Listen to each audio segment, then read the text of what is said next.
اے پیغمبر کہو کہ تم کو آسمان اور زمین میں رزق کون دیتا ہے؟ یا تمہارے کانوں اور آنکھوں کا مالک کون ہے؟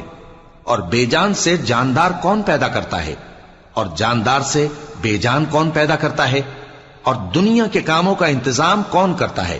تو یہی کہیں گے کہ اللہ۔ تو کہو کہ پھر تم اللہ سے ڈرتے کیوں نہیں؟ یہی اللہ تو تمہارا حقیقی پروردگار ہے، اور حق بات کے ظاہر ہونے کے بعد گمراہی کے سوا ہے ہی کیا؟ تو تم کہاں پھرے جاتے ہو؟ اسی طرح اللہ کا ارشاد ان نافرمانوں کے حق میں ثابت ہو کر رہا کہ یہ ایمان نہیں لائیں گے۔ ان سے پوچھو کہ بھلا تمہارے شریکوں میں کوئی ایسا ہے کہ خلقت کو پہلی بار پیدا کرے اور پھر اس کو دوبارہ بنائے؟